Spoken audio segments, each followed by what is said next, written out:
Assalamualaikum warahmatullahi wabarakatuh. Perkenalkan, saya Dea Ayusas Moris, NIM 1823473, Program Studi Perpustakaan dan Ilmu Informasi dari Universitas Negeri Padang.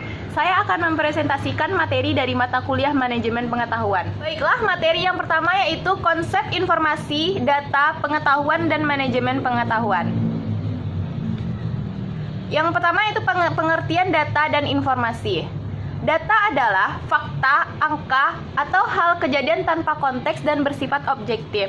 Sedangkan informasi adalah data yang telah diorganisasikan sehingga mempunyai arti dalam bentuk dokumen, biasanya berupa pesan yang ada pengirim dan penerimanya yang mempunyai pengaruh dalam organisasi.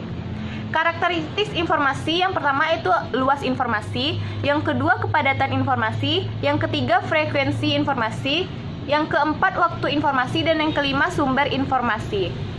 Selanjutnya yaitu definisi pengetahuan. Pengetahuan merupakan kapasitas manusia untuk mengambil tindakan yang tepat pada situasi yang bervariasi dan tidak pasti. Perbedaan konsep data, informasi, dan pengetahuan. Data adalah hasil dari observasi langsung terhadap suatu kejadian yang merupakan entitas yang dilengkapi dengan nilai tertentu. Sedangkan pengetahuan adalah model yang digunakan manusia untuk memahami dunia yang dapat diubah-ubah oleh informasi yang diterima oleh pikiran manusia. Materi yang kedua yaitu sistem manajemen pengetahuan. Definisi knowledge management yaitu proses sistematis untuk menemukan, memilih, mengorganisasikan, mencarikan, dan menyajikan informasi dengan cara tertentu yang dapat meningkatkan penguasaan pengetahuan dalam suatu bidang kajian yang spesifik. Gambaran lingkup kegiatan manajemen pengetahuan yang pertama, membangun ruang penyimpanan pengetahuan, menyempurnakan akses ke pengetahuan, memperbaiki lingkungan pengetahuan, dan mengelola pengetahuan sebagai kekayaan organisasi. Tujuan penerapan knowledge management yaitu sebagai penghematan waktu dan biaya dengan adanya sumber pengetahuan yang terstruktur dengan baik. Selanjutnya, peningkatan akses pengetahuan sebagai sumber pengetahuan yang memberikan kemudahan kepada setiap karyawan untuk memanfaatkannya.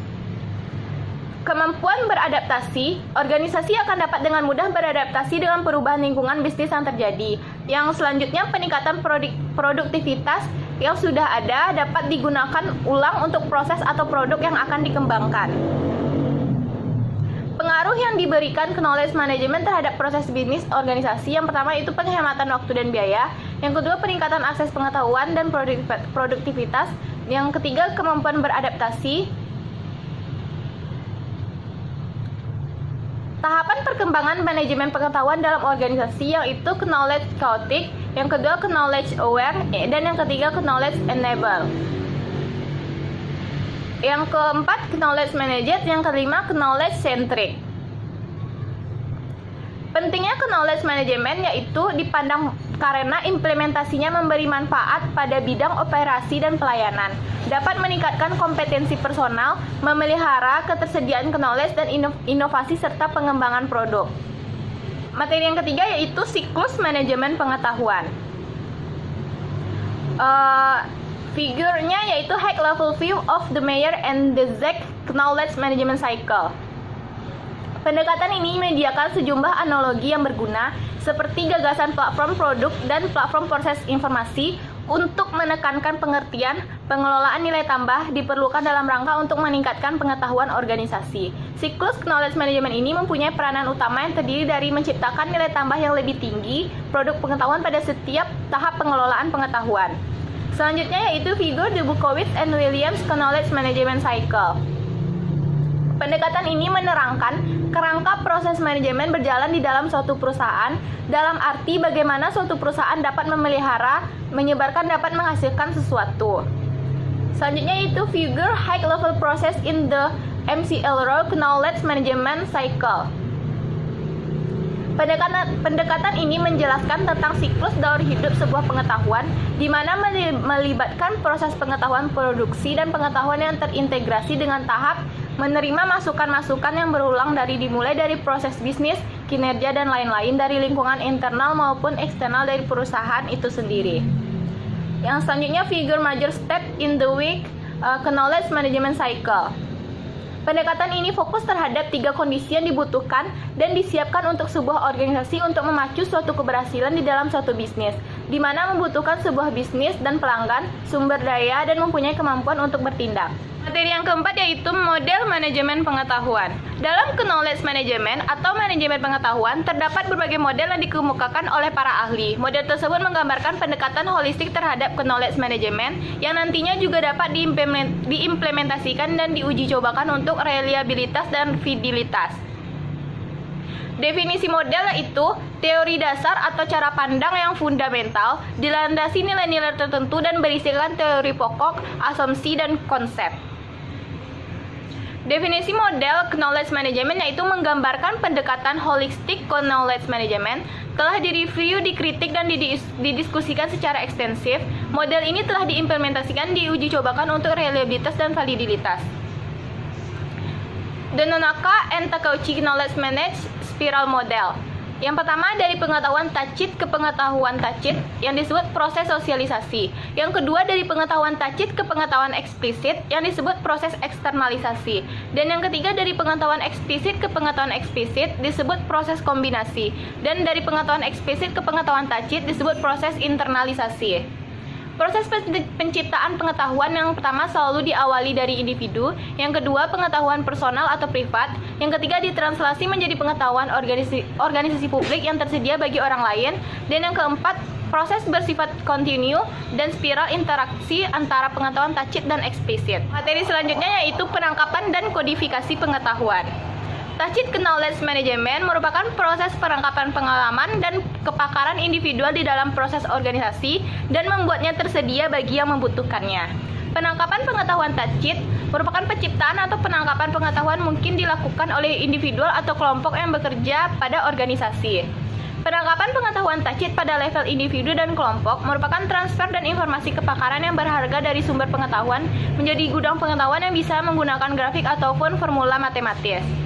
Proses penangkapan pengetahuan tacit pada level organisasi yang pertama yaitu grafting, yang kedua vicarious learning, yang ketiga experiential learning, yang keempat inferential process. Kodifikasi pengetahuan eksplisit yaitu masalah yang dihadapi adalah kualitas yang meliputi akurasi, kemudahan dimengerti, aksesibilitas, dan kredibilitas.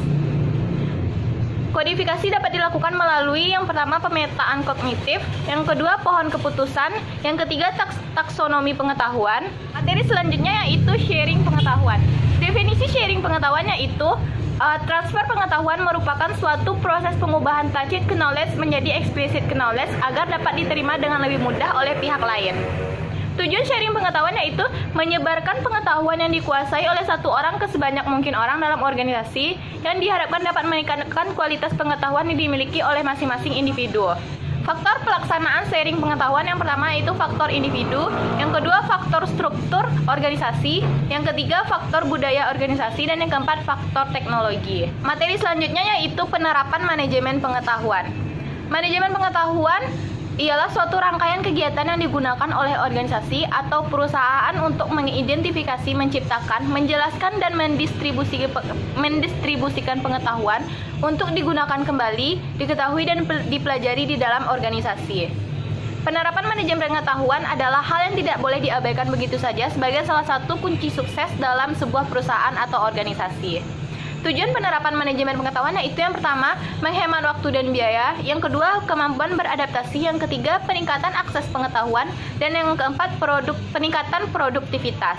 Langkah-langkah menerapkan manajemen pengetahuan yaitu yang pertama, pemilihan anggota tim yang tepat, yang kedua, penetapan strategi dasar teori manajemen pengetahuan yang hendak diterapkan, yang ketiga, melakukan asesmen dan audit, yang keempat, mengembangkan rencana manajemen pengetahuan yang tepat. Pentingnya menerapkan manajemen pengetahuan karena sebuah perusahaan sangat penting untuk dapat menyusun strategi untuk kesuksesan perusahaan. Setiap orang dalam sebuah organisasi, baik atasan maupun bawahan, wajib untuk menge-share pengetahuan yang dimilikinya. Materi selanjutnya yaitu peran manajemen pengetahuan terhadap budaya organisasi. Pengetahuan dalam organisasi merupakan suatu organisasi untuk mampu tumbuh dan berkembang, maka dibutuhkan sebuah visi dan misi organisasi tersebut, termasuk langkah taktis dalam setiap menghadapi risiko potensial yang diprediksi akan muncul di saat kondisi operasional. Oleh sebab itu, perlu pemahaman dan pengetahuan terhadap kondisi internal dan eksternal organisasi tersebut. Budaya organisasi adalah sebuah asumsi yang meliputi sebuah keyakinan yang nilai yang bersifat abstrak yang kemudian akan diwujudkan dan diimplementasikan dalam konteks realitas dari hasil pemikiran tersebut. Proses penciptaan budaya organisasi yang pertama itu manajer puncak, yang kedua perilaku organisasi, yang ketiga hasil, dan yang keempat budaya. Jadi selanjutnya yaitu perangkat manajemen pengetahuan. Teknologi digunakan untuk memfasilitasi komunikasi, kolaborasi, dan manajemen konten untuk menangkap, berbagi, penyebaran, dan aplikasi pengetahuan yang lebih baik. Klasifikasi teknologi knowledge ruggles. Yang pertama itu sebagai perangkat yang meningkatkan pembuatan kodifikasi dan transfer pengetahuan. Yang kedua, mengkodekan pengetahuan sehingga tersedia bagi pihak lain. Yang ketiga, menghasilkan pengetahuan. Dan yang keempat, mentransfer pengetahuan untuk mengurangi masalah.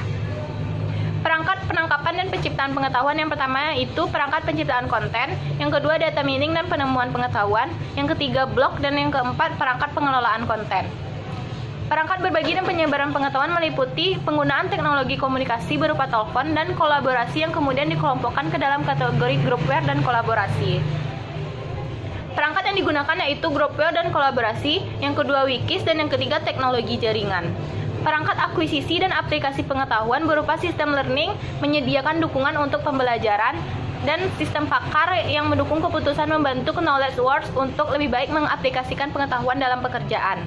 Teknologi adaptif digunakan untuk menyasar konten lebih baik kepada pekerja knowledge atau kelompok pekerja knowledge yang spesifik. Teknologi ini digunakan untuk cara kustomisasi dan personalisasi. Materi selanjutnya itu implementasi manajemen pengetahuan. Manajemen pengetahuan perorangan adalah bagaimana cara mengelola pengetahuan perorangan, yaitu pada saat belajar sesuatu yang baru atau mencari informasi yang dibutuhkan. Dengan pengelolaan pengetahuan yang baik, hal itu membantu untuk mendapatkan sumber informasi yang potensial dan signifikan yang dibutuhkan untuk mengembangkan pengetahuan diri dan meningkatkan efektivitas kerja perorangan.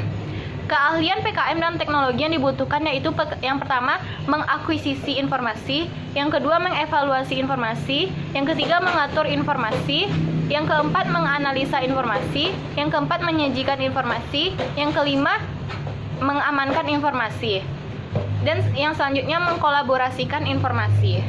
Materi selanjutnya yaitu implementasi manajemen pengetahuan organisasi. Yang pertama yaitu pengetahuan dapat disimpan, yang kedua pengetahuan mudah diakses, yang ketiga peningkatan pengetahuan didukung oleh organisasi, dan yang keempat mengelola pengetahuan sebagai aset. Pengetahuan yang dapat disimpan berupa data, informasi maupun pengetahuan yang dapat disimpan dalam bentuk dokumentasi agar mudah ditelusuri bila dibutuhkan. Pengetahuan yang mudah diakses agar proses aksesibilitas dan transfer mudah dilakukan antar anggota. Peningkatan pengetahuan didukung oleh organisasi. Lingkungan eksternal berubah dengan cepat, akibat organisasi harus senantiasa beradaptasi. Mengelola pengetahuan sebagai aset dalam organisasi dapat berbentuk barang berwujud maupun tidak berwujud. Materi selanjutnya yaitu strategi manajemen pengetahuan. Strategi manajemen pengetahuan yang pertama yaitu identification, yang kedua reflect, yang ketiga hasil dari refleksi, dan yang keempat share dan application. Identification merupakan knowledge asset yang ada di suatu perusahaan yang diidentifikasi sebagai kebanyakan berada di memori staff dan bersifat tacit. Yang kedua, reflect, yaitu merubah tacit ke explicit knowledge agar dapat dengan mudah dibagi atau di-share dengan karyawan yang lain. Yang ketiga yaitu hasil dari refleksi berupa kumpulan dari practice description di setiap fungsi organisasi, saran-saran perbaikan, indeks, dan dari informasi yang ada. Dan selanjutnya, share dan application, terdapat sistem atau mekanisme sehingga staf dapat mengakses knowledge system berbasis yang tersedia. Diciptakan grup-grup diskusi, kelompok kerja, atau bentuk workshop yang sistematis dan berkesinambungan. Materi selanjutnya yaitu evaluasi manajemen pengetahuan. Evaluasi knowledge management dilakukan salah satunya dengan melakukan evaluasi kinerja, kemudian dilakukan perbaikan manajemen pengetahuan berdasarkan dari evaluasi kinerja tersebut. Evaluasi kinerja merupakan pengumpulan informasi mengenai kinerja ternilai yang didokumentasikan secara formal untuk menilai kinerja ternilai. Evaluasi kinerja sebagai dasar untuk mengevaluasi efektivitas seluruh kegiatan dalam organisasi. Salah satunya adalah kegiatan knowledge management yang telah diimplementasikan pada organisasi. Setelah evaluasi kinerja, maka dapat ditemukan informasi yang dapat menjadi masukan dalam perbaikan manajemen pengetahuan, sehingga evaluasi implementasi knowledge management dapat diaplikasikan dengan baik dan mendukung perubahan yang lebih baik dalam knowledge management di organisasi. Baiklah, sekian penjelasan materi dari saya. Jika ada kata yang salah mohon dimaafkan. Assalamualaikum warahmatullahi wabarakatuh.